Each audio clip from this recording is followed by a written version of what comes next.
여기서 이제 본격적으로 심판이 시작되는 6장 그리고 1장, 9장이 나오는 인심판 그리고 나팔심판 내용들을 오늘 살펴보려고 합니다. 대접심판은 맨 마지막에 이제 따로 벌어지는데요. 대접심판은 나팔심판과 거의 유사하기 때문에 아마 오늘 이 심판의 내용에 대해서 이렇게 쭉 보시면 그런 내용 또한 똑같이 해석을 하시면 됩니다. 이제까지 계시록을 제가 설명드렸듯이 여기 나와 있는 이 심판들은 나중에 자연재해가 심각하게 일어난다든지 쓰나미가 더 큰 게 온다든지 혹은 하늘에서 눈석이 막 떨어져 갖고 사람들을 죽이는 그런 종류의 심판이 아니라 지금 이 세상에 벌어지고 있는 하나님의 심판을 상징적 언어로 표현한 것입니다. 이미 구약성경에 여기서 어떤 심판이 벌어지고 있는지 또 벌어질 것인지 이미 다 기록되어 있고요. 그것들을 전부 다 찾아볼 수는 없습니다. 이 장수가 많기 때문에 다 하려면 수십 시간이 걸리는 내용이지만 가장 핵심적인 내용이지만 뽑아서 여러분 공유가 주려고 합니다. 먼저 이 계시록 6장 말씀을 한번 보겠습니다. 네, 그냥 읽으면 앞으로 무시무시한 일들이 이제 벌어질 것 같은 그런 내용이 담겨 있습니다. 하지만 구약의 내용을 가지고 있으면 이런 심판이 지난 2000년 동안 계속해서 있어 왔구나 그런 생각을 하시게 될 것입니다. 여기 보면 첫 번째, 네 번째까지 그 이는요, 이게 갑자기 말탄자들을 나타나게 만드는 그런 심판입니다. 이미 구약성경에 같은 배경이 스가랴 1장 1절에 남아있습니다. 한번 같이 읽어볼까요? 내가 밤에 보니 사람이 홍마를 타고 돌자리 속 화석류 나무 사이에 섰고 그 뒤에는 홍마와 자마와 백마가 있기로. 이미 구약성경에서요 하나님이 세상 가운데 심판을 행하고 하나님 백성들을 보호하고 또 감찰하는 역할들로 이 말탄자를 세상에 보내십니다. 전령들이죠. 여기서 그 이미지를 그대로 가지고 왔어요. 구약성경에는 특별히 이 색깔로 어떤 의미를 나타내지는 않았는데요. 요한은 여기에다가 각 색깔이 의미하는 바를 가지고요. 거기에 어떤 의미를 담아 심판의 내용이 무엇인가를 보여주고 있습니다. 그런데 계시록 6장에 보면 어떤 종류의 말들이 나오냐면 2절에 보시면 흰말을 탄 자가 있고요. 그 다음에 또 붉은 다른 말도 나오죠. 그리고 또 검은 말도 탄 자가 나오고 네 번째 나오면 청황색 말이 나옵니다. 여기 각각의 색깔들은요, 우리가 지금 이제 생각하는 색깔의 의미보다는 당시 사람들, 성경에서 가진 어떤 의미들을 집어넣은 것입니다. 나중에 예수님이 흰 말을 타시고 백마 타고 오신다고 했을 때 그 백마가 뭐라고 말씀드렸죠? 승리자, 승리의 상징이라고 말씀드렸습니다. 여기도 마찬가지예요. 이제 세상에 심판을 행하는데 바로 이런 하나님의 그 명령을 받아 세상 가운데 전쟁을 일으키는 그런 영향력이 이제 영적으로 임할 것임을 보여주는 것입니다. 여러분, 전쟁이 나중에 제 3차 세계대전이 일어나야 더 심각하고 무서운 세상의 멸망의 전쟁이 아니라 이미 역사 내내 끊임없는 전쟁이 세상 가운데 있어 왔습니다. 지구가 탄생한 이래, 국가가 만들어진 이래도 전쟁이 없었던 해가 없을 정도로 지난 1차 세계대전, 2차 세계대전 이 무기가 현대화되고 또 대량 산수상 무기가 생기고 있어요. 그 전쟁으로 말미암아 죽는 사람들이 엄청나게 늘어났죠. 이미 왜 전쟁이 벌어지죠? 지금도 벌어지는 전쟁이 왜 벌어지냐면요, 다 인간의 욕망 때문입니다. 사실은 더 많은 자원, 더 많은 부호, 더 많은 땅을 획득하기 위한 목적, 그것으로 끊임없는 전쟁을 지금 불러일으키고 있죠. 바로 이 세상에 벌어지는 이 전쟁의 배경 안에는 인간의 탐욕이 있고 결국 이게 하나님의 허락에 의해 세상에 이런 심판이 계속 임한다라고 하는 것을 이 흰말 탄 자가 세상에 오는 것으로 보여준 것입니다. 그럼 여기 또 붉은 말 탄 자는 무엇인가요? 이 붉은 말은 바로 인간 사이에 있는 갈등, 피잖아요. 붉은색. 여러분, 그래서 이 공산주의가 나타났을 때 이 붉은 그 길을 자신들이 상징적 의미로 삼았죠. 여러분, 이런 공산당이 나타나서 얼마나 많은 사람들이 죽었는지 모릅니다. 모택동이 나타나서요, 중국 가운데 또 문화혁명을 일으켜서 또 1000만 명이 넘는 사람들을 다 죽였습니다. 왜요? 인간 사이에 탐욕과 미움과 분쟁과 이념의 갈등 때문에 나와 다른 사람, 내 권력에 방해되는 사람을 죽이는 이 무서운 행위들, 이게 또 역사 내에 반복되고 있죠. 이게 바로 세상에 임하는 심판입니다. 하나님이 마지막 때에 특별히 막 어떻게 개입을 하셔야 이런 일들이 벌어지는 게 아니라요, 이미 역사 내내 이런 일이 벌어지고 있었죠. 그뿐 아닙니다. 검은 말은요, 흉년과 같은 생태학적인 악입니다. 세상에 지금 흉년이 계속되고 있죠. 지금 이제 우리나라처럼 이렇게 이미 모든 어떤 곡식의 생산이나 이게 이제 우리가 먹을 만큼 충분한 이런 나라들에서는 이런 피부에 와닿지 않는데요. 그럼 가끔씩 아프리카의 이런 모습들을 이제 다큐멘터리로 찍어서 보여주는 필름들을 보면요, 지금 아프리카 같은 경우는 아주 심각합니다. 그 북쪽의 사하라가 너무너무 이제 막 팽창하고 있고요. 그 가뭄이 너무너무 심해서요, 지난 수년간 죽은 그 누우떼, 사슴처럼 생긴 또 소들, 그런 염소, 뭐 이런 사람들이 키우는 가축뿐 아니라 그래서 죽어나가는 동물들이요, 수천만 마리에 달하고요. 그래서 심지어는 그 광야에 이제 예전에 풀이 많았던 곳인데 다 없어지면서요, 코끼리 때까지 다 이제 죽임을 당하고 있어요. 그래고요, 이 마사이족은 원래 농사를 못 짓는 사람들이고, 마사이족은 이제 대대로 농사 짓는 사람들 굉장히 천하게 여겼다고 하거든요. 왜냐하면 그들은 채소를 전혀 안 먹어요. 그래서 뭘 먹냐면 소 힘줄에다가 이 핏줄에다가 창을 꽉 꽂아갖고 거기서 뿜어져 나오는 그 피를 마십니다. 그리고 염소 젖에다가 그 피를 타갖고 마시고요. 그리고 그들이 이제 잔치를 한다 그러면 염소 한 마리 정도 잡아먹는. 야채를 전혀 안 먹고 곡식을 안 먹는 사람들인데도 소가 다 죽어버리니까요, 지금은 그들이 농사를 짓기 시작했습니다. 얼마나 많은 사람이 지금 죽어가는지 몰라요. 물이 없어갖고요, 지난 수천 년간 한 번도 가물지 않았던 호수가 단번에 사라지는 일들이 있고요.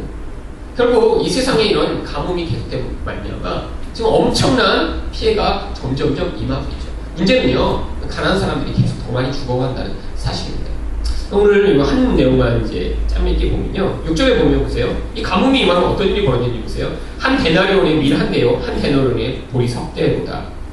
그럼 한 데나리온은 한 사람이 노동자가 열심히 일해갖고 하루치 품삯을 받는 것을 이야기합니다.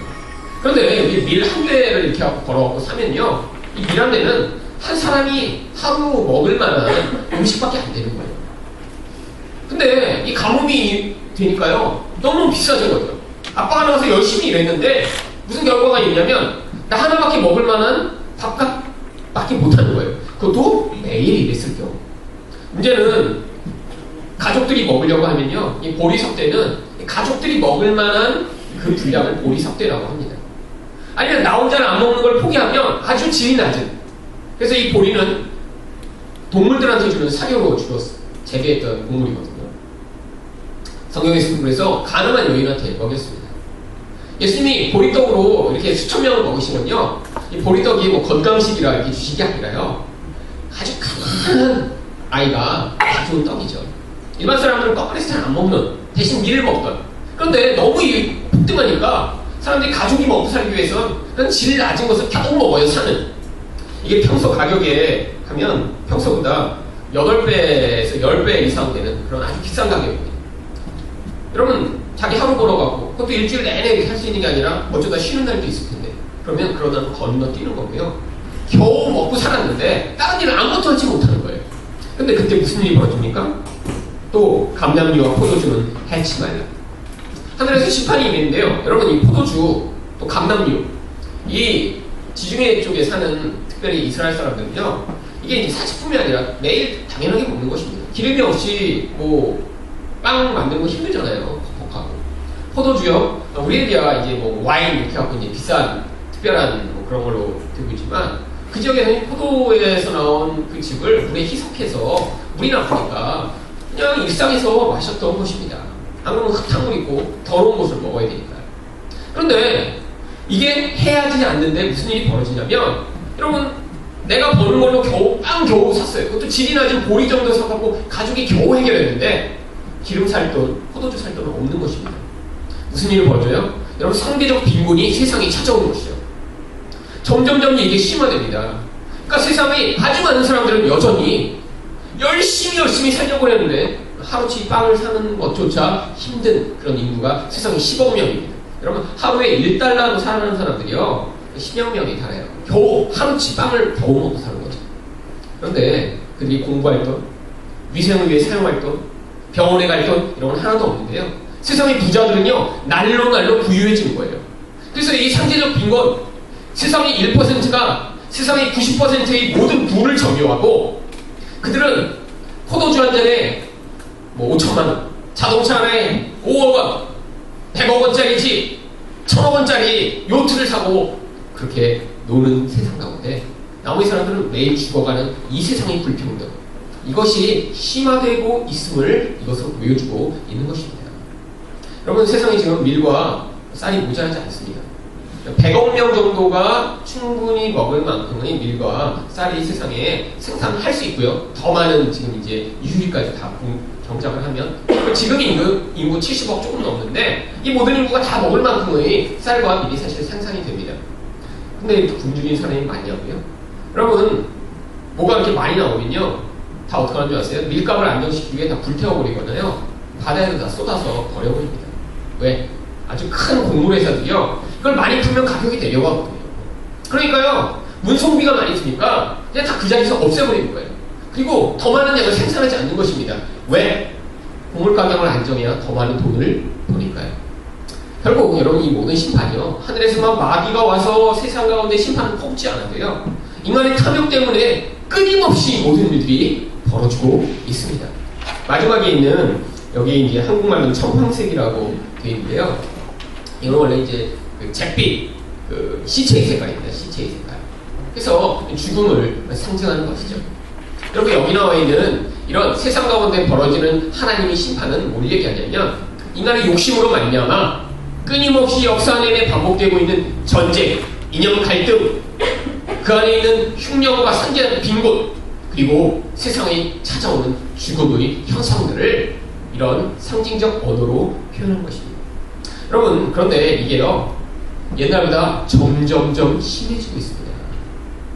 여러분, 1900년대까지요, 세상에 1000만 명 이상 죽었던 경우가 딱 2번밖에 없었어요. 한 번에 1000만 명이 죽는다. 여러분, 1000만, 다음 주 오실 때까지 여기서 하나, 둘, 셋, 넷, 일주일 동안 세셔도 1000만까지 못 셉니다. 너무 많은 숫자예요, 그렇게. 여러분, 1000만 명이 죽었다고 생각해보세요. 그 시체를 혼자서는 셀 수가 없을 정도로 많은 숫자거든요. 그런데 한 번에 1000만 명이 1900년대까지 2번 죽었습니다. 다 어디서 죽었냐면 중국에서 죽었어요. 징기스칸이 중국을 한번 쳐내려온 적이 있었는데 1000만 명 정도를 죽였습니다. 그때. 무시무시 하죠. 그래서 이 중국 사람 징기스칸을 아직도 두려워한대요. 또 한 번 죽었던 적이 있었는데 몇 년 전에 이 흉년이 아주 심하게 다쳤어요. 사람들이 정말 그때 많이 굶어 죽었는데 그때도 한 1000만 명 정도가 죽었다고 하죠. 중국은 이렇게 한 번씩 죽어줘야 인구가 이렇게 조절이 되는 나라이기 때문에 아직도 인구가 많습니다. 문제는요, 여러분, 1900년 이후에 1000만 명 이상 죽었던 경우가요, 10번이 넘게 있어요. 모택동 죽인 사람들 1000만 넘죠. 스탈린이 죽인 사람들 1000만이 넘죠. 제1차 세계대전과 2차 세계대전 각각 3000만, 5000만 정도씩 죽었습니다. 에이즈로 죽은 사람만 1600만, 1900년대 초에 있었던 스페인 독감으로 죽은 사람도 또 1000만이 넘고요. 세상에 있는 이념 갈등, 전쟁, 질병, 이런 것들로 매번 벌어지는 이 숫자가요, 옛날에는 어쩌다 몇천 년에 한 번 있었던 일이 이제 점점점 심해지는 것이죠. 여러분, 앞으로 제3차 세계대전 분명히 일어날 것이라고 많은 사람들이 생각합니다. 왜 일어나는 줄 아세요? 이제는 물 때문에 일어날 거라고 생각해요. 이 가뭄이 심해지면서요, 지금 이미 아프리카에서는 끊임없이 물 때문에 싸움이 있습니다. 누가 수원지를 차지하냐에 따라서 한 나라가 다 죽거나 살거나거든요. 여러분, 간혹적으로 여태까지 미국이 이라크를 침공하고, 왜 침공한 줄 아세요? 뭐 세계 평화를 지키기 위해서요? 아니요. 기름 때문에 침공한 거죠. 기름 때문에. 왜? 이 기름이 지금 굉장히 중요하니까요. 근데 이 기름은요, 이건 사실 물보다 훨씬 덜 중요한 겁니다. 기름은 없어도 살 수 있어요. 그렇죠? 하지만 엄청 불편하겠죠. 지금 우리가 사용하는 이 전기도 거의 대부분 이 기름에서 많이 나오거든요. 화력발전소. 또 자동차가 하나도 못 쓸 것이고요. 그렇지만 기름보다 더 중요한 물, 이게 점점 지금 희박해지고 있습니다. 그래서요, 앞으로 분명히 더 전쟁이 일어나는데, 여러분, 전쟁이 일어나면 이제 어떻게 되겠습니까?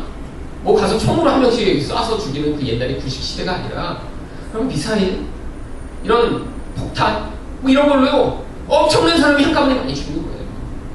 그러니까 이제 이런 심판의 내용이 점점 강화되는 것처럼 발전하고 있다라고 하는 것입니다. 그런데 왜?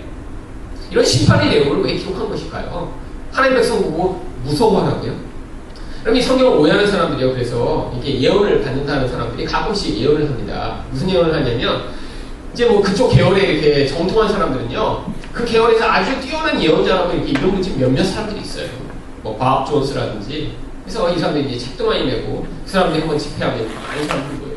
하나님이 특별히 예언을 이 말씀을 주셨대요. 어떤 예언을 주시냐면, 뭐 캘리포니아가 뭐 예를 들면 2014년 거기에 이게 대지진으로 무너질 것이다. 이런 예언을 줬다는 거예요. 그러면 어떡하냐면 이들이요, 야, 예언 받았다! 그리고 나서 아예 교회를 미국 중부로 이사를 갑니다. 몇 년 전에도 있었던 일이에요. 그때도 여러분 미국에 이게 사스 한국에도 있었죠. 그래서 사람들이 막 무서워할 때 또 어떤 예언자가 나타나서 또 예언을 했습니다. 이 전 세계에 사스가 퍼져서 이 전 세계 인구의 3분의 1이 죽을 거라고. 요한계시록처럼. 그래갖고 예수 믿는 사람들은 지금 그 캔 통조림을 집에 몇 개월치를 가서 비축을 해놔야 나중에 무시무시한 일이 벌어지면 살아남을 수 있을 거라고. 그래갖고 정말 교회 다니는 사람들 중에 그 얘기 듣고요, 정말 몇백만 원어치의 그 캔 통조림을 집에다 사다 놓은 사람들 있습니다. 근데 이거 얼마 하다가 없어졌잖아요. 그 사람들이 여태까지 캔 먹고 있을 거예요, 집에서. 어떡할 거예요, 그렇게 사다 놓은 거. 여러분, 하나님 백성은 이렇게 무서우니까 도망가라든지, 그때 그런 무서운 일이 벌어지면 캔 사놓고 있으라고 이렇게 한 것일까요? 여러분, 세상 사람들은 이런 미래적인 이런 무서운 재앙에 대한 엄청난 공포를 가지고 있어요.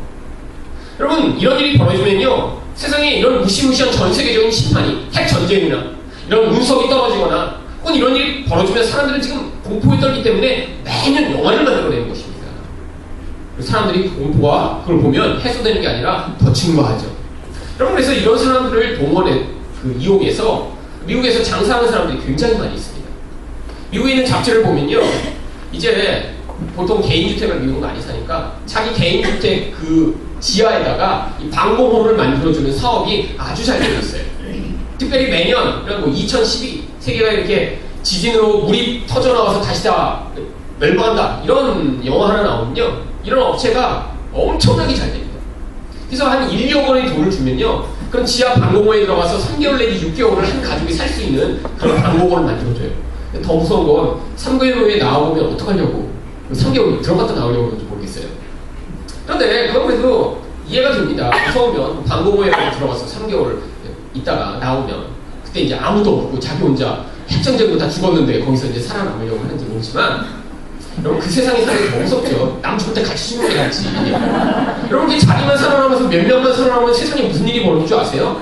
여러분, 영화들이 다 똑같이 묘사하는데 나중에 짐승은 다 죽어요. 식물도 다 죽고. 누구만 살아남냐면 오직 인간들만 소수가 살아남는데, 그 소수가 살아남은 인간들이 서로를 잡아먹습니다. 그게 모두 이런 영화들이 묘사하는 거예요. 왜? 인간만 끈질기거든요. 바퀴벌레보다 더. 그러니까 핵전쟁이 나도요, 나중에 소수이 살아남는 인간들이 남았는데 그렇게 살아남고 나니까 먹을 게 없으니까 결국 서로를 잡아먹는 거예요. 차라리 거기에 사느니 핵전쟁 날 때 그냥 빨리 하는 나라 같이 가는 게 나아요. 그런데 더 바보 같은 사람들이 뭐냐면, 미국의 옛날 지하 핵시설 이런 게 아직도 많이 있습니다. 군사시설. 땅속에 200m 깊이에 옛날에 군사 이 시설을 만들어 놨던 거예요. 근데 이제 냉전 시대가 지나가고요, 더 이상 이걸 쓸모없게 되니까 미국 정부에서 그걸 판매를 했습니다. 어떤 사람이 싼 값에 아무도 없는 지역에 있는 그런 핵시설을 사갔고요, 그 안에다 이제 이런 집단적으로 들어가 피할 수 있는 방공호를 만든 거예요. 돈이 엄청 많이 들겠죠. 그런데요, 선전을 합니다. 여기 들어가면 1년 동안 핵전쟁이 가까운 데서 나도 살아남을 수 있는 그런 방공호, 세상이 다 물로 덮여도 6개월 이상 우리가 살아남을 수 있고, 그리고 안전하다, 가족이 들어올 수 있다. 그래갖고 신청을 받는데요, 여러분, 여기 한 사람이 들어가는데 한 15원 정도의 돈을 내야 됩니다. 그런데 1가족이 여기 들어가겠다고 신청한 사람이 수천 명이 넘는 거예요. 근데 이 한 방공호마다 이렇게 가족들이 편안하게 좀 살만큼 이렇게 만들어야 되니까 100명 이상 안 받는 거예요. 그러니까 미국 지금 전역에 여러 군데 그걸 만들고 있습니다. 근데 사람들이 수천 명이 거기 가겠다고 하는 거예요. 그래갖고 추첨을 하더라고요. 거기도 어떤 식으로 추첨을 하냐면 여러분 갔는데 주로 그렇게 돈 많은 사람들이 뭐겠어요? 다 사회인 뭐 경영인이나 의사나 뭐 이런 계층인 거 아니에요? 여러분 근데 나중에 우리 지하에 가서 1년 동안 살아야 되는데 의사가 50명, 그 다음에 뭐 은행가가 50명 이러면 수도 고장나면 어떡하죠? 그러니까 뽑는 거예요. 거기서 각 직업별로 몇 명씩밖에 못 들어오게. 그래서 그들한테만 100만 달러의 그 티켓을 팝니다. 근데 이미 다 매진돼 버렸어요. 근데 문제가 뭔지 아세요? 여러분 그런 시설이요 지금 아무도 평소에는 가지 않는 미국의 아주 외딴 자동차로도 비행기로 가고 그다음 자동차로도 6-7시간을 달려야지만 갈 수 있는 그런 아주 깊은 곳에 있어서 세상에 사실 핵전쟁이 나면 거기까지 가기 전에 이미 다 죽습니다. 못 가요 거기까지. 여러분 그리고 지금도 그렇잖아요. 여러분 지금 전쟁이 만약에 벌어져서 미사일이 떨어지면 지금 자동차 갖고 나가시면 길에서 죽어요. 차라리 그냥 집에서 계세요. 여러분 전부 다 차가 나와서 길이 막히는데 누가 어떻게 갈 수 있겠어요. 근데 여러분 사람들이 이 미래의 공포 때문에요 미리 그걸 지금 돈 주고 사는 거예요. 사실 봉이 김선장이죠. 미국판. 여러분 그럼 왜 하나님이 이런 일을 알려주신 걸까요? 여러분 이제 맨 마지막에 사실 답이 나옵니다. 맨 마지막 절에 뭐라고 했어요? 17절에 그들이 진노의 큰 날이 이뤘으니 누가 능히 서리요. 아무도 못 선다. 이게 사실 답이에요. 근데 아무도 못 서는데 거기 안에서 살아남아 서는 자들이 있다가 바로 사실 지난번에 봤던 계시록 7장입니다. 어떤 7장이요? 내가 입맞은 자의 숲을 들으니 이스라엘 자손의 각 지파 중에 입맞은 자들이 14만 4천이. 이 세상에 살아남고자 하는 욕망, 이 세상의 이런 엄청난 두려움에도 불구하고 그 욕망과 두려움 때문에 우상을 숭배하거나 세상의 돈을 숭배하지 아니하고 오직 예수 그리스도를 믿으며 싸워가는 하나님의 백성들만 그 무서운 진노의 날에서 피할 수 있다. 이게 성경이 주는 답이에요. 여러분 무서운 일이 앞으로 닥칠 거니까 어디 가서 뭐 우리 가족만 살아야지. 여러분 아무리 준비해 놓으셔도 소용없습니다. 여러분 우리가 무서워서 하나님을 믿는 것도 아니고요. 나 혼자 살려고 하나님 믿는 게 아니라 예수 그리스도 때문에 나는 안전하다라는 확신 가운데 세상을 살아가시는 것입니다. 세상에 이런 심판은 앞으로 더 많이, 더 자주 무서운 일들이 벌어질 거예요. 여러분 쓰나미 앞으로 더 심한 게 올지 어떻게 합니까? 한국도 지진 앞으로 더 심한 지진이 이제 한국도 점점 임하게 될지 몰라요. 그런데 거기서 어떻게 하라고요? 하나님 백성은요. 아 정말로 약속하신 대로 세상에 심판이 있는데 나는 예수님을 믿기 때문에 안전하구나. 여러분 하나님 백성은 글로 가는 것입니다. 세상이 무서운 사람들은 어떻게 해요? 여기 이제 세상 사람들이 반응이 나오는데요. 15절, 16절 땅의 임금들과 왕족들과 장군들과 부자들과 가난 자들과 각 종과 자주자가 굴과 산 바위 틈에 숨어. 여러분 대부분의 사람들이 어떤 사람들입니까? 임금, 왕족, 장군, 부자, 강한 자 같은 종류의 사람들이죠. 어떤 사람이에요? 나를 믿고 살아가는 자들. 종들, 이들은요 이런 강한 자들은 되지 못하지만 그 밑에 붙어서 강한 자의 힘을 내가 대신 이용해 나도 살아남고자 하는 자들. 자주자, 혼자서 예수 없이도 살 수 있는 자들을 얘기하죠. 결국에 세상의 힘을 추구하는 우상 숭배자들을 얘기하는 것입니다. 그런데 이들이 다 어떻게 해요? 굴과 산과 바위 틈에 숨어요. 하나님의 심판이 점점점 임하니까요. 결국 이런 두려움에 사로잡혀 어찌할 수 없는 그런 삶을 살게 되는 것입니다. 그런데 하나님의 백성은요 거기에서 자유로운 자죠. 왜? 예수의 피로 말미암아 이미 하나님의 백성들한테 심판이 이미 임했고요. 이제 앞으로 이런 무시무시한 심판에도 불구하고 우리는 영원한 하나님 나라를 보장받은 자들이니까요. 그래서 세상은 이렇게 심판당하지만 하나님의 백성은 안전하다는 걸 보여주기 위해 반복적으로 이런 내용을 보여주고 있는 것입니다. 그런데 중간중간에 어려운 내용이 껴있습니다. 바로 이제 9절부터 11절까지 나오는 내용인데요. 사실 요한계시록에서 가장 어려운 내용 중에 하나인데 왜 어렵냐면 이 성경을 맥락대로 해석하지 못하고 요것만 떼서 해석하려니까 그렇죠. 자 보세요. 여기 보면 5째를 떼었더니요 누가 있냐면 하나님의 말씀과 저희 가진 증거를 내며 죽임을 당한 영혼들이 제단 안에 있어요. 마치 뭐처럼 보이냐면요 이미 세상에서 순교를 당한 사람처럼 보여요. 그런데 이것도요 앞장에서 보았듯이요 이 땅에 존재하는 하나님의 백성들의 영적 상태를 이야기하는 거죠. 그럼 우리가 다 뭐라고 부르냐면 증인들이라고 불리잖아요. 그쵸? 여러분 우리가 다 예수 그리스도의 증인이잖아요. 그쵸? 근데 그 증인이라는 그 단어가 원래 순교자라는 동일한 단어입니다. 여러분 우리를 성경이 뭐라고 부르냐면 그래서 예수를 위해 죽임당한 자들이라고 성경이 부르고 있고요. 우리가 죽지 못하면 예수 그리스도를 따르지 못해요. 여기서의 죽음은 바로 육적 죽음을 이야기하는 것이죠. 단순한 이 육체 이런 죽음이 아니라 옛사람에 속한 모습, 죄악에 매여있는 모습, 결국에는 우상 숭배를 할 수밖에 없는 욕망과 두려움에 얼룩져 있는 그런 종된 모습. 근데 하나님이요, 하나님의 백성은 거기서 어떻게 하세요? 죽인 다음에 하늘나라로 새 생명을 주어 데려가시는 것입니다.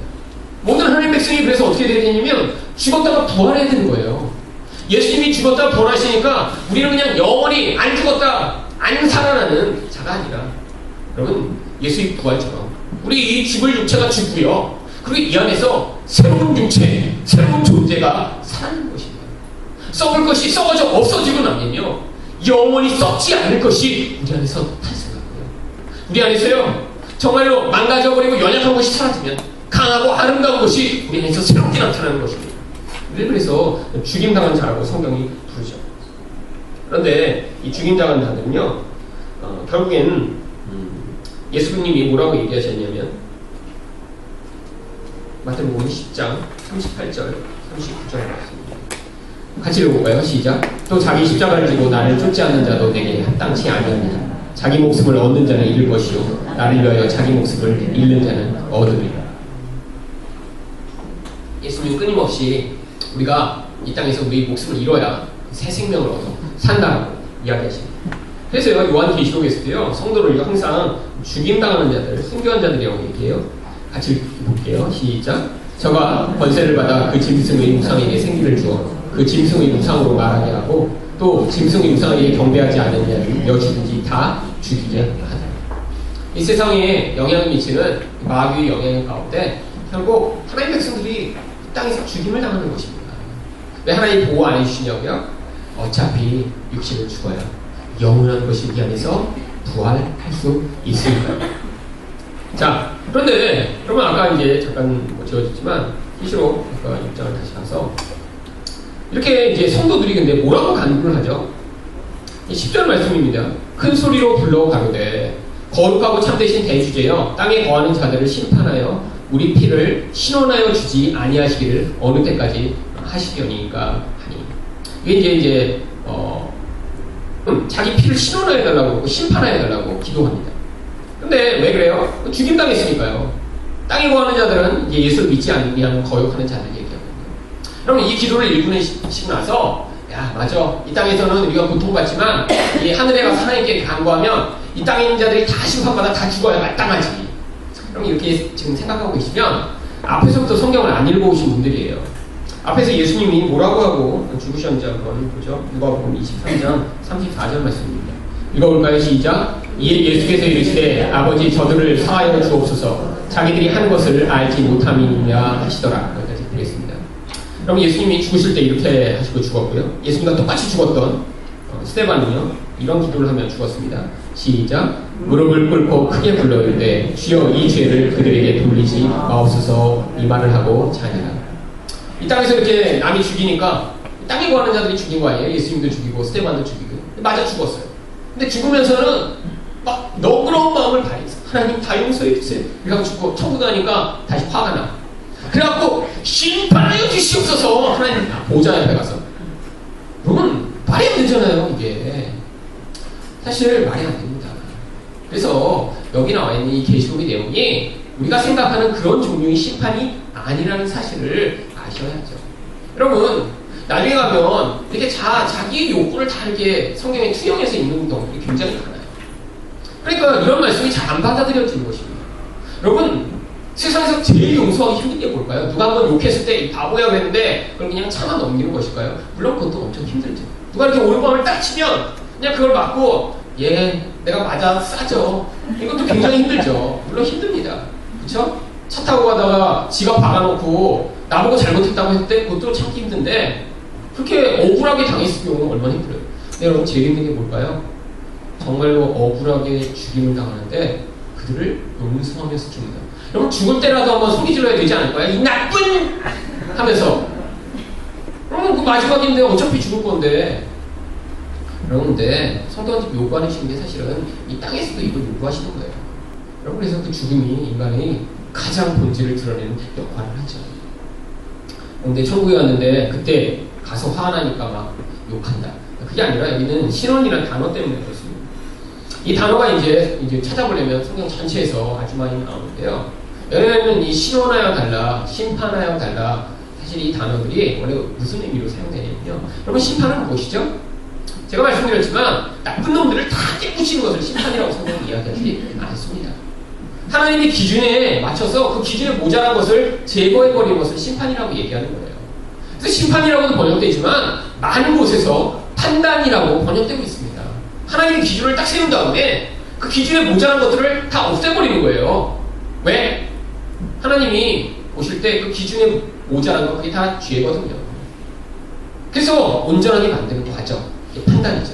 하나님 판단해 주세요. 그 하나님이 그 기준에 다른 것은 좀 판단해 주세요. 신호는요, 그것을 이제 온전하게 만드셔서 온전한 것만 남게 해달라고 간구하는 것입니다.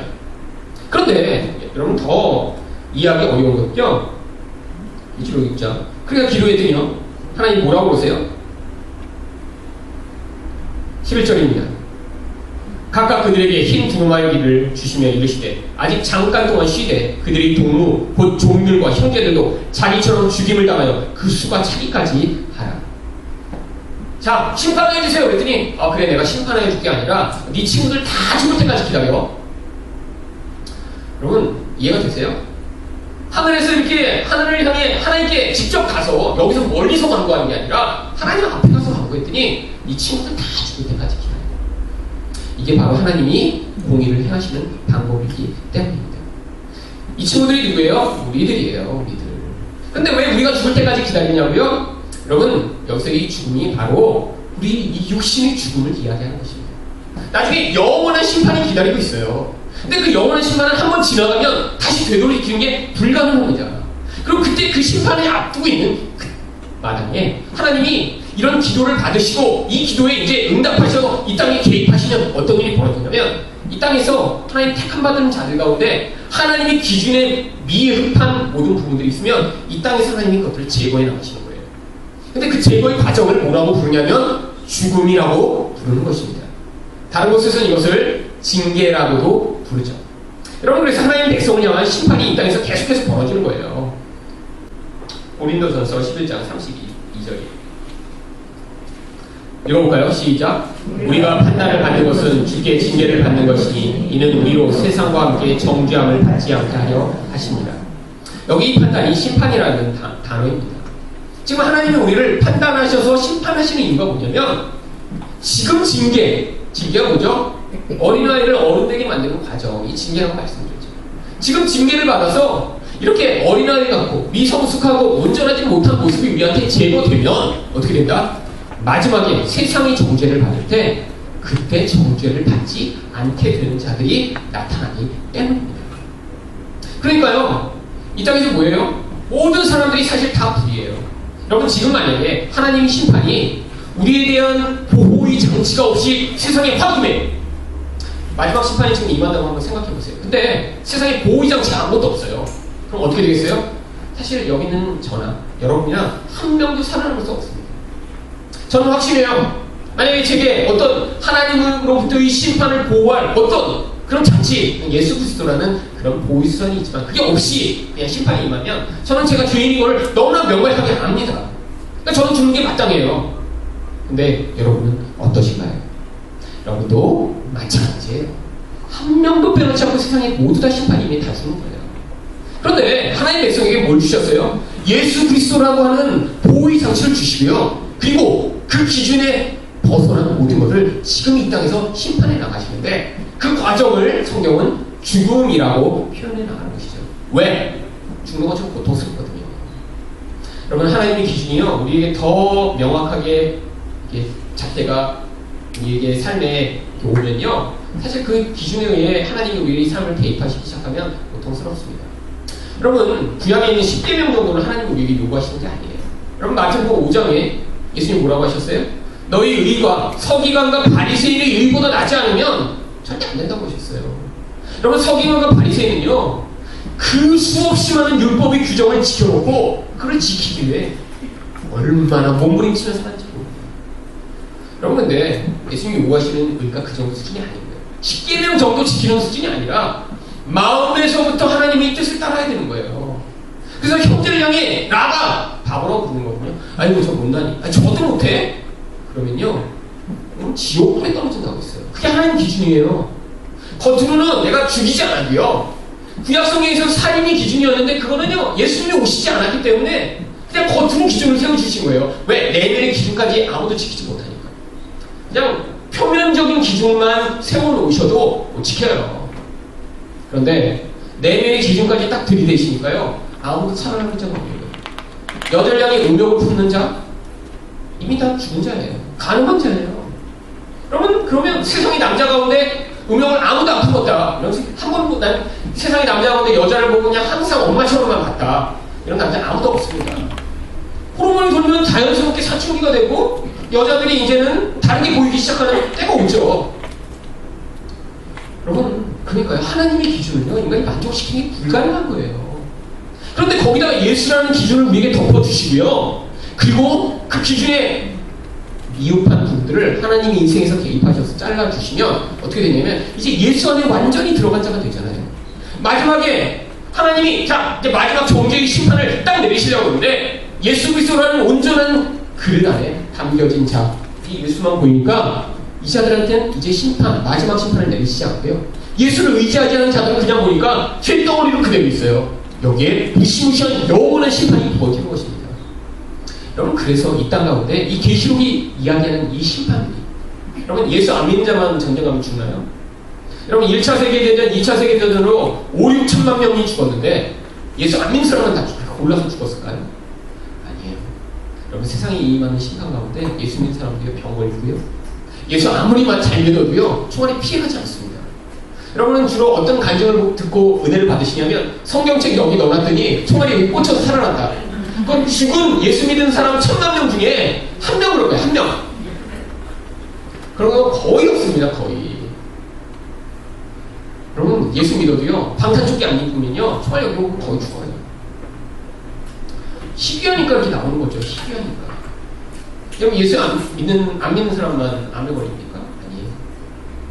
여러분, 모두 암에 걸리고요, 모두 다 그것이 우리에게 심판처럼 여겨지고 정말로 고통스럽게 여겨질 수 있어요. 그런데 세상 사람들은 어때요? 그 심판의 징조가 임합니다. 개인적으로는 병 때문에, 개인적으로는 돈을 잃어버려서, 개인적으로는 실패해서 거기서 정말 산과 바위 속에 들어가 차라리 죽어버렸으면 좋겠다, 무시무시하다 라고 떨지만, 하나님 백성은 그 가운데도 하나님, 저 육신을 죽이시고 저를 예수 그리스도로 말미암아 영원하게 살게 하시는 하나님을 찬양합니다 라는 그런 반응이 거기서 터져나오는 것입니다. 이게 바로 세상에 있는 심판의 목적이죠. 하나만 더 보죠. 계시록 6장에 보면 또 여기 보니까 막 여섯째를 지니까 막 지진이 나고 해가 검은 털로 짠 산목같이 검어지고 달이 핏빛같이 되고 하늘이 별들이 막 떨어지고 막 그래요. 여러분, 이게 나중에 이제 막 천체가 흔들려서 세상이 막 이런 무시무시한 우주가 이렇게 뒤바뀌는 일이 있을까요? 여러분, 이 질서가 조금만 이렇게 이런 식으로 어긋나면요, 이 지구가 이렇게 살아있지 못합니다. 뭐 지구에 있는 우리는 이렇게 지구에 달라붙어 있어갖고 거기서 이렇게 멀쩡한 건데, 여러분, 이게 하늘이 막 별들이 떨어지고 막 우주가 이렇게 왔다 갔다 하는데 이게 지구에 있는 이 존재들이 멀쩡하겠어요? 여러분, 이 지구는 너무나 정교하게 지금 매일매일 돌면서 매일매일 보호. 여러분, 지구가 이렇게 옆으로 있잖아요. 뭐 축이 이렇게만 벗어나도요, 북극은 지구보다 너무너무 추워서 어떤 생물도 존재할 수 없고요, 이 지구는 너무너무 또 더워서 생물이 살지 못해요. 근데 그게 정확히 유지되고 이렇게 계속 보는 거죠. 근데 이게 조금만 벗어난다고요, 별들이 서로 갖다 이렇게 막 부딪히면서 떨어져요. 이거 존재가 사라지는 것이죠. 그런데 왜 이런 이야기를 써놨냐면, 나중에 이런 무시무시한 천체의 변화가 올 것이다 라고 한 것이 아니라, 여기 나오는 이 모든 것을 종합하면 두 가지입니다. 하나는요, 땅이 흔들리는 거고요, 하나는 나머지는 하늘이 흔들리는 거예요. 여러분, 땅과 하늘은 뭐였죠? 창세기 1장에서 바로 하나님이 하나님 백성들이 살도록 하시기 위한 가장 기초적인 틀이 땅과 하늘이에요. 하나님이 땅과 하늘을 먼저 틀을 만들어 놓으시고요. 거기에 사람이 살게 하시고 새가 날게 하시고 그리고 그 물도 나눠 주신 다음에 그 물 속에 동물도 살고 식물도 살게 하시고 그 틀을 만들어 놓으신 그 세상의 틀입니다. 첫 창조의 틀. 근데 이 첫 창조가 그때인 거죠. 왜? 바로 이 첫 창조가 허물어지고요. 그 가운데 하나님이 새 창조를 시작하시려고 그러신 거예요. 여러분, 그래서요, 우리가 살다 보면요, 이 창조의 질서가 깨어지는 일이 점점점 많이 일어날 것입니다. 인간들도 그렇죠. 하나님이 세워놓으신 틀이 있는데 그것들이 벗어나는 게 이게 되게 자연스러운 시대가 점점 되고 있어요. 남자가 여자를 좋아하고 결혼하고 애 낳고 사는 게 되게 자연스러운 일이에요. 남자가 남자를 좋아하고 여자가 여자를 좋아하고 그리고 애를 낳을 수 없으니까 입양을 하거나 혹은 그런 인공 생식을 통해 자녀를 생산하는 그런 여러분, 이 질서가 다 깨지는 거죠. 여러분, 그 질서가 깨어지는 결과로 나타나는 게 뭐예요? 여러분, 세상에 무시무시한 질병, 유전자의 변형으로 인한 파괴. 여러분, 사람들이 탐욕이 끊임없는 게요. 이 광우병, 한때 한국도 휩쓸어서 막 데모하고 난리 났었죠. 그렇죠? 제가 미국에 있을 때였는데요. 여러분, 이 광우병은 왜 이렇게 무섭죠? 사람이 미칠까봐 그렇죠. 근데 이런 광우병은 왜 생기는 줄 아세요?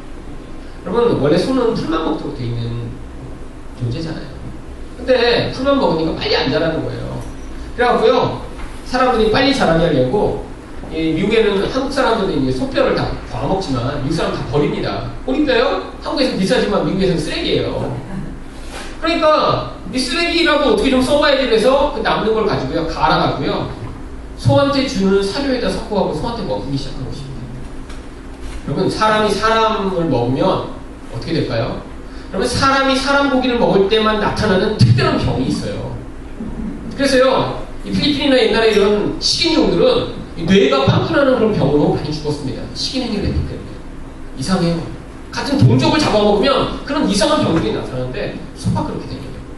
소가 알지도 못한 사이에 사료에 자기 동족이 들어간 그 육식을 먹기 시작하면서 유전자 변형이 일어나서 뇌가 빵꾸나기 시작하는데 그게 인간이 먹으면서 인간에게까지 영향을 미치게 된 거예요. 탐욕이 가져오는 이 무서운 일들. 여러분, 이게 세상입니다. 세상. 그런데 하나님이요, 거기서 하나님의 백성은요, 구원해 내신 거죠. 그래서 이런 첫 창조가 막 흔들려요. 땅이 흔들리는 것 같아요. 내가 자연스럽게 하던 일들이 이제 더 이상 안 돼요. 하늘이 막 흔들리고 세상이 무너지는 것 같아요. 그런데 여러분, 그게 전부라고 생각하는 사람들은요, 그런 질서가 무너지면 결국 이런 두려워서 죽을 수밖에 없습니다. 몇 년 전에 세계 경제 위기가 한번 왔어요. 당시에 세계 100대 부자 가운데 3명 자살했습니다. 100대 부자. 여러분, 이건희 회장이 세계 100대 부자에 왔다 갔다 하고 있어요. 지금 100위 거기서 걸려서 왔다 갔다 해요. 100위에 들었다 안 들었다. 여러분, 한국에서 이건희 회장의 부에 이렇게 대접할 만한 사람이 있을까요? 그 10분의 1만 있어도 엄청 부자일 텐데, 그쵸?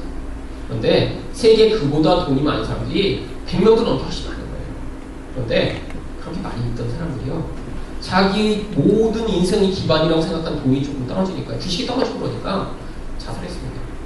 대표적인 사람이 아놀드 맥켈레라는 독일 부자였죠. 그 사람이 가진 부가요, 세계 그 사람이 5위인가 6위였어요. 세계 부위. 우리는 잘 모르지만.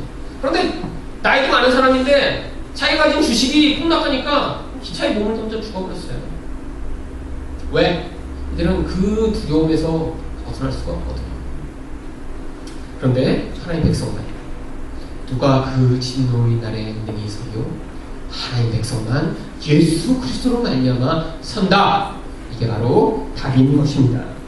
그래서 다 그 얘기예요. 그래서 이제 6장에 나오는 심판의 내용이 됐고요. 이제 건너뛰어서 8장으로 한번 가볼게요.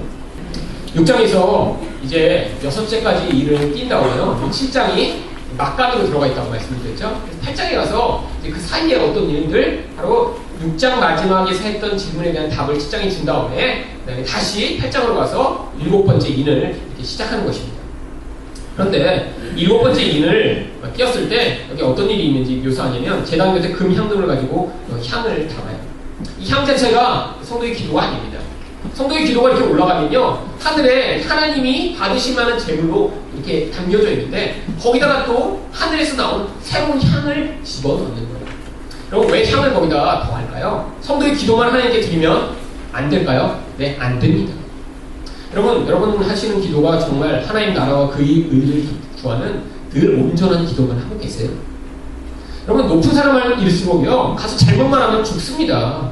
대표적인 경우가 어디예요? 여러분, 요셉이 갇혔던 감옥에 있던 그 높은 관리들, 대부분 왜 갇혔을까요? 바로 앞에서 쓸데없는 말 했다가, 바로의 마음에 안 드는 말 했다가 갇힌 거예요. 여러분, 뭐 지금이야 그렇지 않지만 옛날엔 왕 앞에서 꼭 마음에 드는 말만 해야 살아남을 수 있었죠. 그렇죠? 그런데 우리 하나님은 마음이 좋으셔서 아무 말이나 해도 돼요. 하나님, 제 남편 죽이세요! 근데 막, 아 그래, 내가 네 마음 이해해. 그렇게 그냥 받아주시고 말까요? 그럼 사실 그런 걸 하나님께서 함부로 하면 원래 죽어야 정상입니다. 왜? 속에 있는 미움과 분노가 살인이라는 형태로 사실 지금 행해지지 않았을 뿐이죠. 남을 미워하는 이 죄, 하나님 앞에서 가장 큰 불이거든요. 그걸 하나님 앞에서 그대로 표현했으니, 이미 알고 계셨지만 말까지 했으니 이제 증거 잡혀서 처형입니다, 바로. 그런데 우리가 여태까지 했던 그 수없이 많은 잘못된 기도들, 우리 욕망을 이루는 기도들을, 그런데 우리가 어떻게 그런 말을 다 내뱉고 살아있느냐고요? 심지어는 시편에서 그런 거 속에 있으면 감추지 말고 다 이야기하라고 다 권고하고 있잖아요. 사실은 거기에 향이 덮여져서 살아있는 것입니다. 여러분, 구약에 향이 언제 덮여졌는지 레위기 16장 11절 13절 한번 읽어볼게요. 시작. 아론은 자기를 위한 속죄제의 수송아지를 드리되 자기와 집안을 위하여 속죄하고 자기를 위한 그 속죄제 수송아지를 잡고 향로를 가져다가 여호와 앞 제단 위에서 피운 불을 그것에 채우고 또 곱게 간 향기로운 향을 두 손에 채워가지고 휘장 안에 들어가서 여호와 앞에서 분향하여 향연으로 증거계 위 속죄소를 가리게 할지니 그리하면 그가 죽지 아니할 것이며. 여러분, 인간이요, 아무리 대제사장이더라도요 죄가 있어요. 그런데 이렇게 하나님 앞에 제물을 가지고 나갈 때 그냥 나오면 안 되고요, 거기다 연기를 피워서요, 하나님이 그 부끄러운 모습을 그대로 보시지 못하도록 했습니다. 이게 바로 향기가 하는 역할이에요. 우리 기도는 불완전한 기도가 너무 많고요, 우리가 꼭 하나님의 뜻에 합당한 기도를 할 때는 가끔 성령이 우리를 사로잡으실 때 대부분 잘못된 기도를 많이 합니다. 그리고요, 사실은 솔직히 여러분들이 여태까지 했던 기도가 다 응답됐어요. 그럼 무슨 일이 벌어질까요? 지금 결혼 한 3번쯤 하셨어야 되고요, 그 다음에 여러 죽었어야 되고요, 세상의 질서가 여러 번 바뀌었죠. 그렇죠? 그런 기도가 하나도 안 들어졌어요. 보니까 그런 기도 대신 어떤 기도가 들어졌어요? 거기 예수의 향기가 덮여져서 하나님이 받으실 만한 기도만 하나님께 상납되고요, 그게 이 땅에 공의를 이루는 도구로 부어진 것입니다. 그런데 그 공의가 이렇게 부어지고 있는데 악인은 여전히 팔팔하게 잘 살아있는 것 같고요, 하나님 백성들만 계속 고통을 당하는 것처럼 그게 현상이 나타나죠. 왜? 죄가 잘라지는 가정이요, 죽는 것처럼 고통스러우니까요. 여러분, 죄가 뭐 여러분에게 이렇게 때처럼 이렇게 붙어 있어서 이게 떼가지고 이렇게 밀면 죄가 이렇게 다 사라지나요? 사실 우리 존재 자체가 죄입니다. 여러분, 죄라는 게 다른 것인가요? 뭐 가서 누군가를 죽이고 미워하고 때리고 이래야 죄인가요? 그냥 나밖에 없는 자기 중심성이 죄의 경향성이고요, 하늘의 생명에서 떠났기 때문에 그 생명을 갖지 못한 자들로부터 튀어나오는 그 모든 욕망과 두려움의 행위들이 다 죄입니다.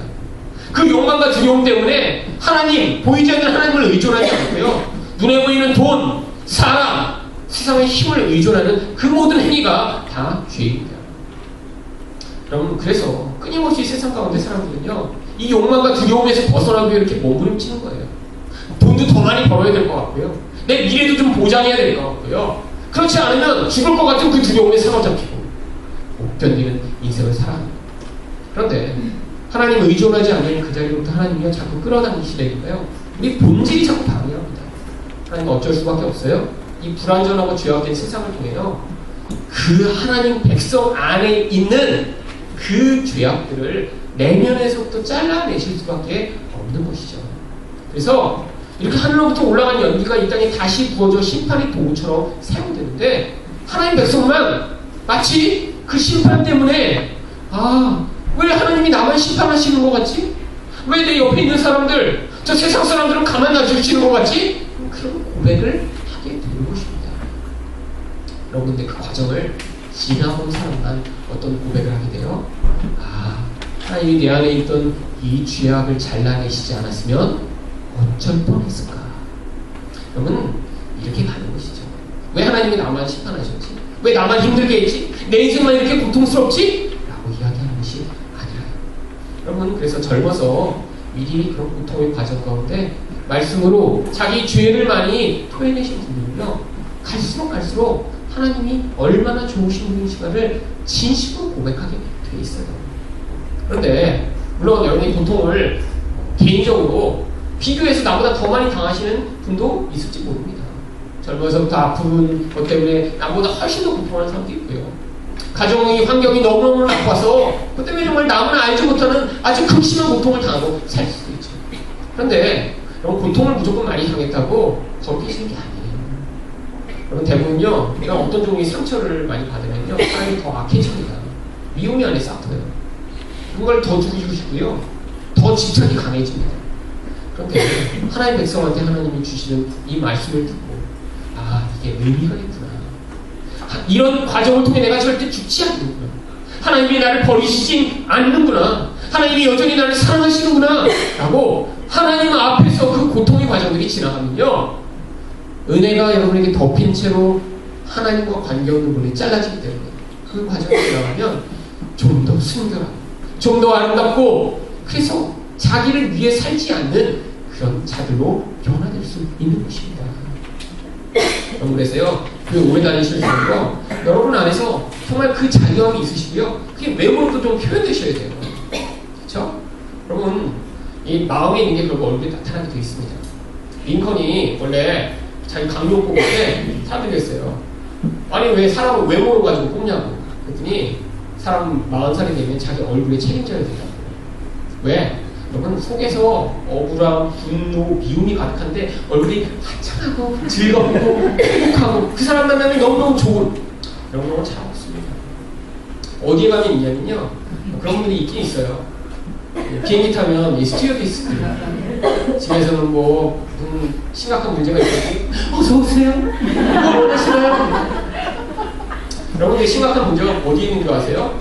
거기서 그렇게 포커페이스를 할수록요, 다른 영역에서는요, 폭발하는 경우가 더 많아요. 여러분, 사람들 만났을 때, 집사님! 늘 이런 분들, 집에서는요, 맨날 밧줄 놓고 목 매달까 말까, 그런 삶을 살 수 있어요. 여러분, 그게 이렇게 노력해서 사람들 만나니까 남이 날 뭐라고 볼까? 집에서 날 매 맞는 아내를 보면 어떡하지? 그리고 밖에서만, 뭐 이렇게 사시면요, 여러분, 그거 유지하느라고 더 고통스러워요, 인생이. 자연스럽게 나와야죠, 자연스럽게. 여러분, 내 인간이요, 누구나 똑같이 이 안에 우울함과 억울함과 분노가 다 있어요. 근데 여러분, 해결받을 수 있는 거 한 가지밖에 없습니다. 울어야 토해져요. 여러분, 그러니까 기도하실 때 지금 안 우신다, 여러분 안에 지금 쌓이고 있는 것입니다. 쌓이고. 이거 제일 심각한 거예요. 여러분, 나 울 때 여러분 보시면서 기도하세요. 하나님, 저도 울게 해주세요. 그런데 여태까지 지난 10년 동안 한 번도 안 우셨다고요? 여러분, 이런 거는 정말 무서운 겁니다. 어떻게 안 울고 사셨어요? 안 울고. 그럼 집에서 아무리 설거지하면서 울고 소용 없어요. 그냥 이 대신 사랑해. 여러분, 그렇게 울지 마세요. 여러분, 하나님 앞에 나와서 울세요. 그리고요, 지금 못 울고 계시면요, 울게 해달라고 정말 간절히 매달리세요. 간절히. 자, 그래서 우시면 행복해집니다. 천사가 향로를 담아 제단에 불을 담아 땅에 쏟으면 우레와 음성과 번개와 지진이 나더라. 사실 우레, 음성, 번개, 지진 다 구약에서 어떤 일을 보여줄 때 사용된 것입니다. 한 장만 보여줄게요. 출애굽기 19장 16절에 보면요, 셋째 날 아침에 우레와 번개와 빽빽한 구름이 산 위에 있고 나팔 소리가 매우 크게 들리니 진중에 있는 모든 백성이 다 떨더라. 하나님의 임재의 상징입니다. 하나님이요, 좋은 우리의 아버지가 되시기도 하지만 또 이렇게 거룩하신 분이기 때문에 자기 존재가 합당하지 않은 것은 다 심판하시는 분이심을 그런 것으로 표현한 거죠. 결국 여기 나오는 모든 내용들이 그런 것이죠. 그러면 이 이는요, 이렇게 하나님이 감춰놓으신 것들을 이 마지막 때를 향한 구원과 심판의 계획을 여신 것이라면, 그 다음에 나오는 이 나팔 심판이 이제 7가지가 반복되거든요. 나팔은 무엇인가? 워낙 이제 내용들이 많은데요. 구약 성경에 나팔을 부는 경우가 수십 경우가 있었습니다. 그래서 한 절만 예를 들어 보이고요. 나머지는 그냥 불러드릴게요. 사무엘상 13장 3절. 요나단이 게바에 있는 블레셋 사람이 수비대를 치며 블레셋 사람이 이를 들은지라 사울이 온 땅에 나팔을 불어 이르되 히브리 사람들은 들으라. 구약성에서 이렇게 나팔을 불 때 어떤 목적이들이 있었습니다. 그냥 지금처럼 음악 들으려고 이렇게 나팔, 지금 트럼펫 불거나 클라리넷 부는 거 아니고요. 다 목적이 있어서 들었어요. 그런데 제일 중요한 목적 중에 하나가 전쟁을 알릴 때 나팔을 불었습니다. 그 외에는요, 성전 봉헌을 할 때, 왕이 즉위를 할 때, 예배할 때, 회개를 선포할 때, 그리고 여리고 성이 함락될 때, 뭐 이런 등등등등 나팔을 많이 불었어요. 근데 다 내용을 조합해보면 뭐예요? 예수 그리스도가 왕이 되셔서 하나님의 백성을 통치하며 그들을 억압하고 공격하는 세상을 향해 선전포고를 하셔서 그들을 다 무너뜨리는 징조가 바로 나팔 소리인 것입니다. 여러분, 이 일이 언제 일어났죠? 십자가에서 이미 벌어진 사건이잖아요. 그때 나팔이 불린 거예요. 여러분, 이걸 영적으로 이해하지 못하는 사람은요, 나중에 언젠가 이 나팔 소리가 하늘에서 들리면 흰옷 갈아입고 이제 예수님 오실 때가 됐으니까 준비하라고 하는 사람들이 있어요. 그런 거 아닙니다. 바로 이 나팔 소리요, 여러분, 원수들이 십자가에서 다 깨트려진 그날. 그래서 이제 하나님 백성을 지배하고 있던 그들로부터 이제 하나님 백성을 구원하시는 하나님의 통치가 임하게 된 바로 그 일, 십자가로부터 지금 계속해서 벌어지고 있는 일이에요. 나팔 심판 동안 그러니까요, 지금 2000년 역사 가운데 계속해서 벌어지면서 그 안에 마귀에게 매여있던 자들이 구원받고요. 그리고 마귀의 영향력들은 하나님 백성으로부터 잘라지고요. 그리고 이 마귀의 영향력들은 하나님의 심판으로 점점 파괴되어 나가는 과정. 이게 바로 나팔 심판으로 묘사된 것입니다. 여기 나팔 심판을 보면요, 뭐 첫 번째 나팔 하니까 우박과 불이, 뭐 피가 임하고, 두 번째는 바다가 피로 변하고, 세 번째는 쓴물이 되고, 네 번째는 어둠이 닥치고. 사실 구약에 이 애굽에 임한 심판들과 똑같은 심판들입니다. 이게 나중에 뭐 하늘에서 이렇게 원자력 발전, 뭐 미사일이 떨어져갖고 방사능으로 오염돼서 막 세상에 3분의 1이 물이 오염된다. 이렇게 해석하는 사람들, 이런 건 이제 가난한 해석이라고 하는 것이고요. 성경은 사사로이 푼 것입니다. 여러분, 애굽의 왜 심판이겠죠? 하나님이 하나님 되심을 보여주시고요. 이 애굽의 신이 가짜임을 보여주시고, 그 애굽의 가짜 신에게 노예된 하나님의 백성을 구원케 하시기 위해 심판이 임한 거예요. 지금도 이런 심판이 임하는 것이 동일한 과정입니다. 그래서요, 이런 심판이 임해가면서 거기서 누구는 하나님을 하나님으로 받아들여요. 하나님 백성은요, 아, 하나님이 정말 하나님이시구나 라고 고백하게 돼요.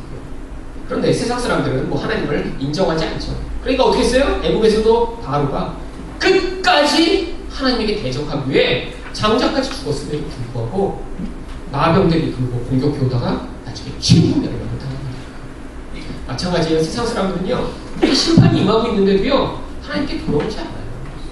무서운 일이죠.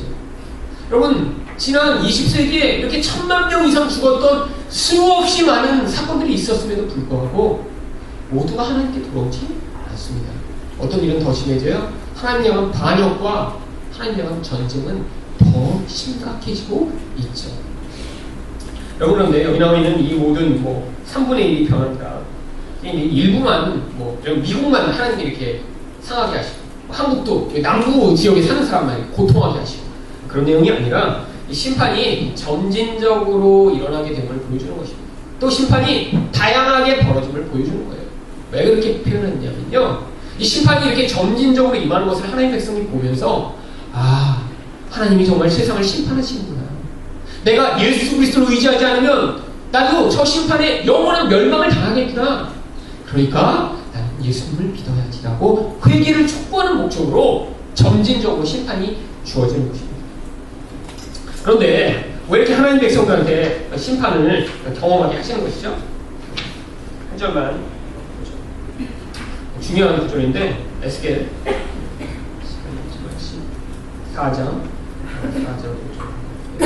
한번 읽어보겠습니다. 시작. 그런즉 너는 그들에게 말하여라. 나 주 여호와가 말하노라. 이스라엘 족속 중에 그 우상을 마음에 들이며 죄악의 걸림돌을 자기 앞에 두고 선지자에게로 가는 모든 자에게 나 여호와가 그 우상의 수요대로 보응하리니 이는 이스라엘 족속이 다 그 우상으로 말미암아 나를 배반하였으므로 내가 그들이 마음먹은 대로 그들을 잡으려 함이라.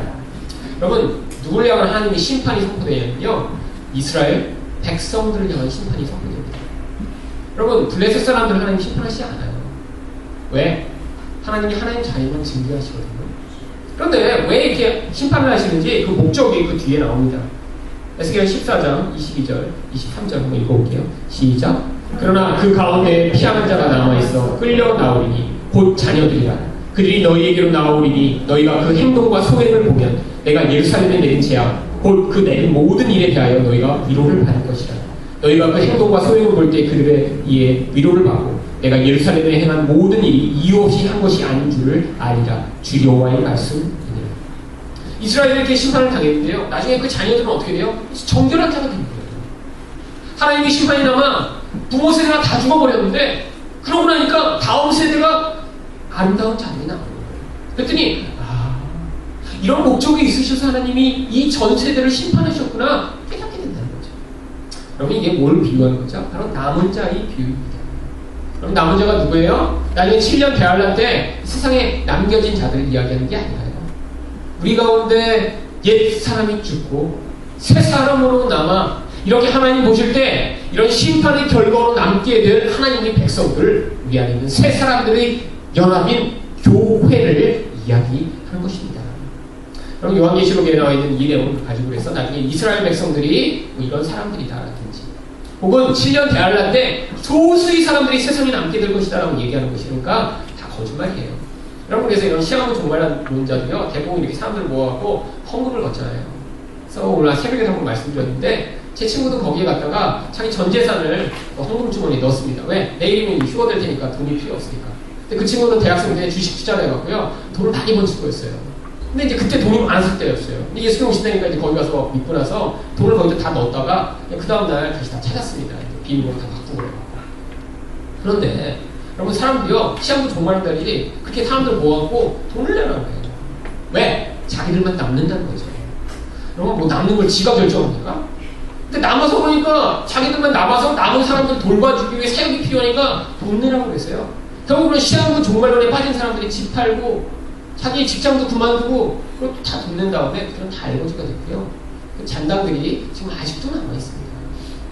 무시무시한 거죠. 남은 자 영적 교회를 얘기하는 것이죠. 그런데 성경을 모르면 끊임없이 속아 넘어갑니다. 끊임없이. 제가 얘기하고 지금 또 얘기하고 옛날에 얘기했는데 또 얘기하는 이유는, 혹시 한 명이라도 나중에 또 예수님 오신다고 해서 하얀 옷 입고 여기서 가시는, 그 집사님 그때 성경품 나오셨는데, 제가 그러면 곤란해요. 여러분, 이렇게 성경을 가르치다 보면요, 여러분 지금 체크가 불가능하잖아요. 근데 소그룹도 제가 이제 가르치고 계속 그러거든요. 근데 그 다음 주 가서 물어보면 몰라요. 그래서 제가 발견했습니다. 본인이 안 깨달은 건 이렇게 얘기해 준 걸로 잘 알지 못하는구나. 그래서 제가 또 반복하고 그러는 거예요. 제가 미국에서 보니까 신학생들도 이렇게 가르치잖아요.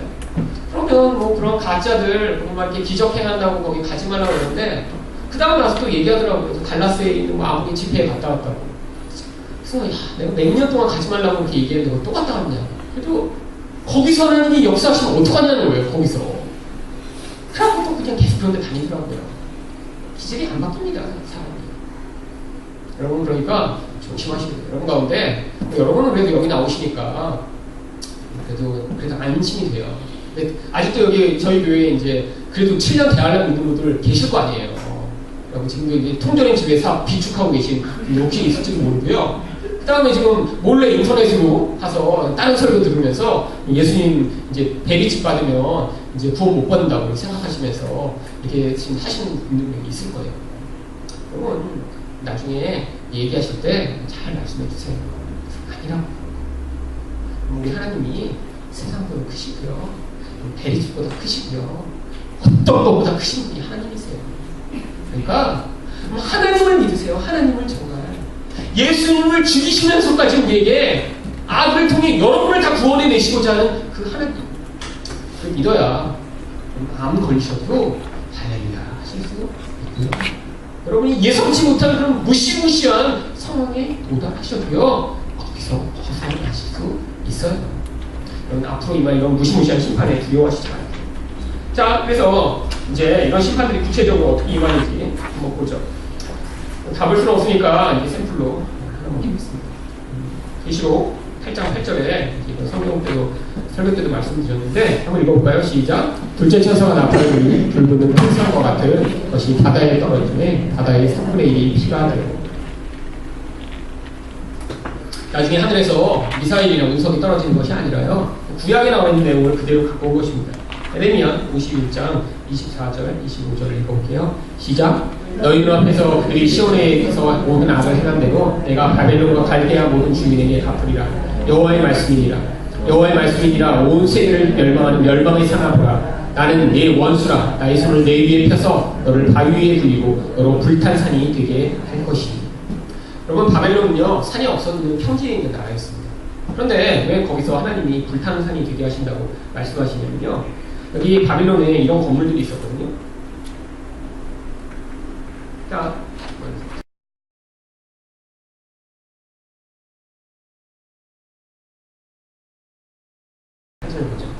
이런 게 지그라트라고 불리는 건물입니다. 이렇게 하고요, 이거보다 얘네는 조금 더 높았을 것 같고요. 그러면 7, 80년 정도 되고요. 근데 이런 게 그 이집트 지역, 지금 바빌론 지역에 가면 굉장히 많습니다. 바벨탑도 이렇게 됐을 거고요.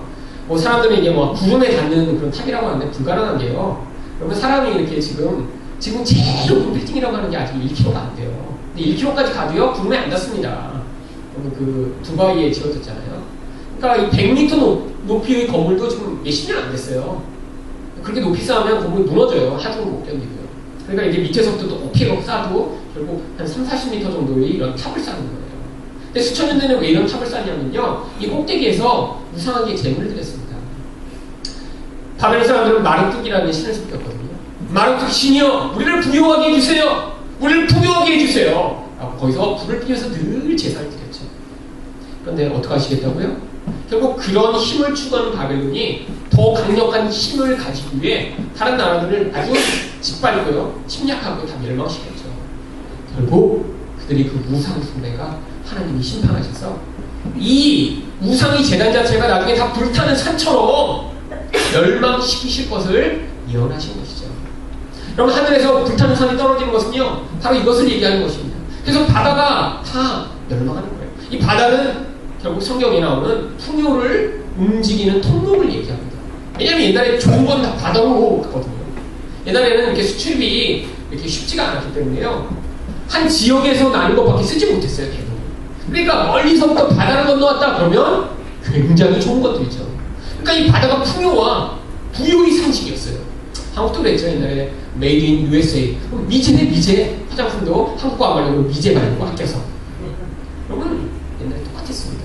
지금은 너무 요새는 다 메이드 인 차이잖아요. 네. 근데 풍요가 결국 바다를 통해 다 왔다 갔다 한 거죠. 이 세상의 풍요와 힘을 추구하는 이 영적 경향성, 이 우상숭배를 하나님이 멸망시키시고 파괴하실 것을 이런 그림으로 그려놓은 것입니다. 그러니까요, 이건 이제 옛날에 했던 건데 이거는 너무 오래돼서 이렇게 흔적만 남아요. 그래서 여러분, 지그라트라고 이제 인터넷에 가서 그림을 치시면 이런 그림들이 수백 개가 나오고요. 아직도 이집트에는 얼마나 많은지 몰라요. 그런 게. 셋째 천사가 나팔을 누니 횃불같이 타는 큰 별이 하늘에서 떨어져 강들이 3분의 1과 이와 물샘에 떨어지니. 이거는 아니겠지 이렇게 생각하시면 안 되고요. 이것도 또 마찬가지입니다.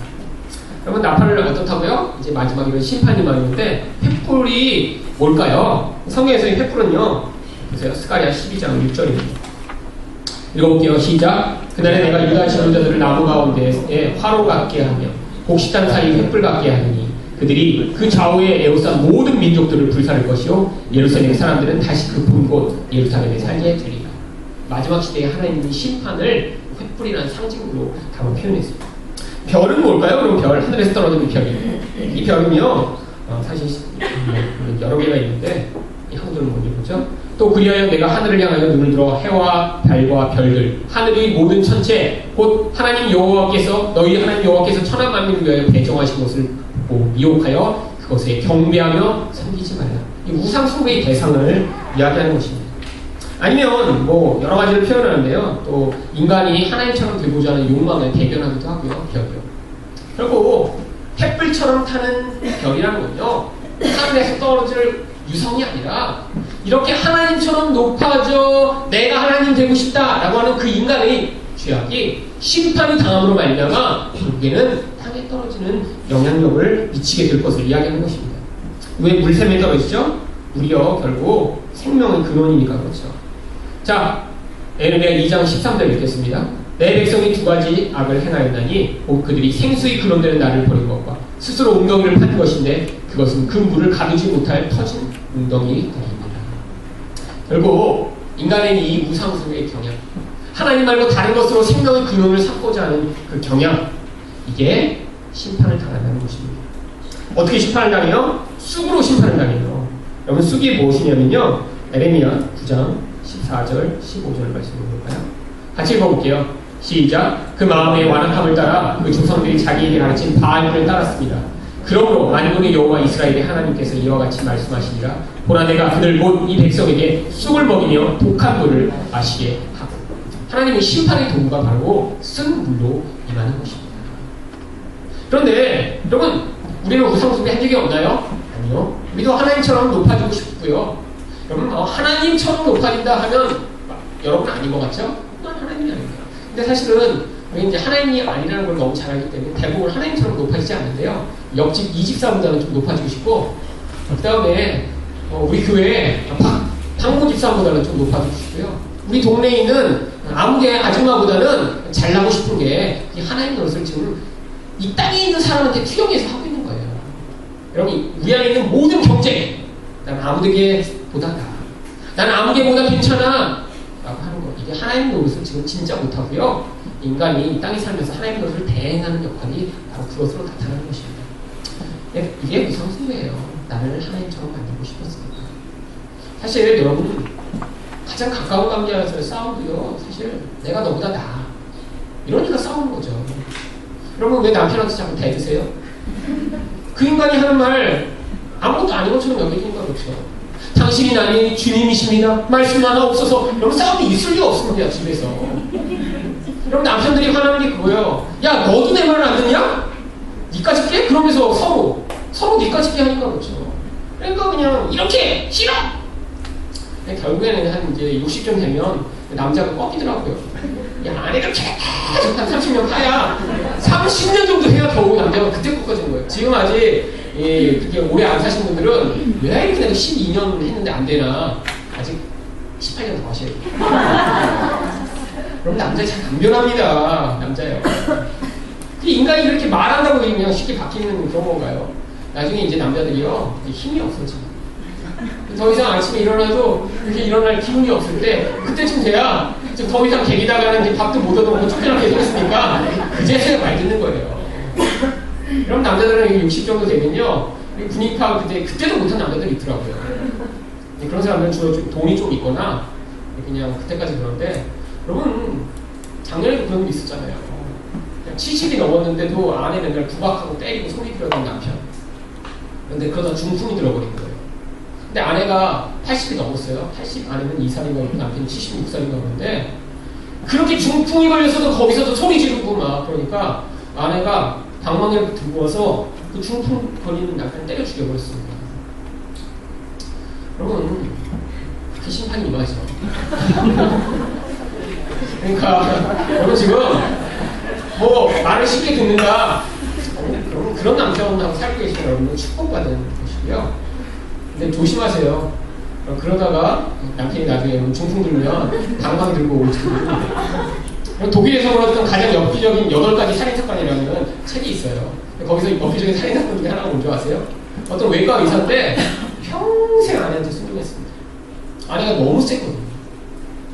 남편은 외과 의사인데 여자는 어디 술집 웨이트였어요. 근데 그냥 눈이 맞아서 결혼하면서 이 남편이 아내한테 약속한 거예요. 내가 당신을 절대 버리지 않겠노라. 근데 이 사람이 정말 착한 사람이었어요.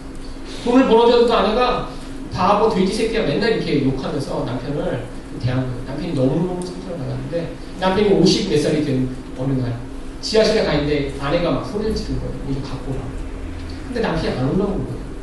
그랬더니 이 남편이 아내를 문에서 기다리고 있다가 도끼로 머리를 찍어서 죽여버렸어요. 그리고 스스로 경찰서에 전화를 했어요. 내가 30년 만에 하고 싶은 것을 이제 해서 속 시원하다. 30년 동안 그걸 하고 싶었는데 참다 그때 한 거죠. 그럼 여러분이 남편이 맨날 예 여보 이렇게 하고 계시다. 좀 조심하셔야 돼요. 여러분 30년 동안 참으면 결국 한 번을 해야 돼요. 한 번은. 그게 인간이에요. 그게. 지금 근데 서로 싸우고 계시다. 정상입니다. 근데 여러분 빨리 여러분이 죽으셔서 남편 말대로 그동안 우리 주님.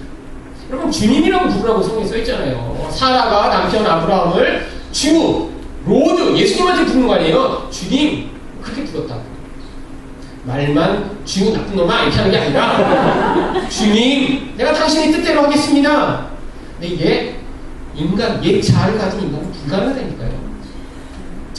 하나님이 지금 그거 다 죽을 때까지 지금 붙여서 비비고 계신 거예요. 지금. 그래서 이 비빔을 서로 많이 당한 부부들 보면 어떠세요? 굉장히 좋은 것 같죠. 여러분 그게 이제 밖에 사람들 볼 때 야, 저 장로님 부부는 정말 나이 드는데 어떻게 저렇게 그냥 화목하고 참 좋아하고 서로 사랑하는 것 같아요. 젊어서 그냥 딱 이렇게 비빈 거예요. 여러분 이제 다 떨어져 나가고 나중에 서로 이렇게 화합하게 되고 빨리 포기하시면 행복한 결혼 생활도 하실 수 있습니다. 왜? 지금 심판이 계속 부어지고 있으니까요. 그런데 이 하나님의 백성들은 이 자리에서 어떻게 구원하시냐? 이 쑥을 먹이시지 않고 쑥을 먹긴 먹는데요. 우상숭배를 하는데 바로 한 가지 방법을 성경에 보여주셨습니다. 방법이 한 가지밖에 없어요. 성경에. 보세요. 한번 같이 읽어볼까요? 시작. 마라에 이르렀더니 그 곡물이 써서 마시지 못하겠으므로 그 이름을 마라라 하였더라. 백성이 모세에게 원망하여 이르되 우리가 무엇을 마실까 하매 모세가 여호와께 부르짖었더니 여호와께서 그에게 한 나무를 가르치시니 그가 물에 던지니 물이 달게 되었더라. 거기서 여호와께서 그들을 위하여 복도와 율례를 정하시고 그들을 시험하셨어요. 써서 못 먹게 된 물에 나무 하나가 던져졌어요. 그리고 그 나무가 물속에 빠져 죽은 거죠. 뭘 보여주는 상징이죠? 예수 그리스도의 십자가를 보여주는 것입니다. 여러분 이렇게 쓰디쓴 인생에 십자가가 던져져서요. 쓰디쓴 인생과 예수 그리스도가 하나로 합쳐지신 그 불이 쓴 우리들을 달게 만드셔서 하나님의 백성만 살아나는. 여러분 이 사실을 깨닫고 예수를 믿으시면 우리 안에 나오는 쓴물이 변하여 단물 될 줄 믿습니다. 네. 하나님 저희는 정말 저희 영혼 가운데 쓴 독만 뿜어내는 그런 이상 중대적입니다. 하나님 저 자신을 높이기 원하고 끊임없이 남과 싸우고 하나님 남을 누르기 원하고 내가 왕이 돼서 내 마음대로 살기 원하는 자들인데 하나님 저희를 불러주시고 구원하셔서 이 자리에 이르게 하시고 복음을 가르쳐 주시기 감사합니다. 아직도 저희 안에서 왕되고 싶어하는 이 모습 하나님의 뜻을 받아들이지 못하고 다른 사람 앞에서 나를 주장하고 싶은 이 자아의 무서운 욕망을 십자가에 못 박사오니 하나님 그 십자가로 말미암아 저희 이 쓴물 된 인생을 단물처럼 바꾸어 주셔서 다른 사람에게도 생명을 전하는 자가 될 수 있도록 은혜를 베풀어 주시옵소서. 예수 그리스도 이름으로 기도드렸습니다. 아멘.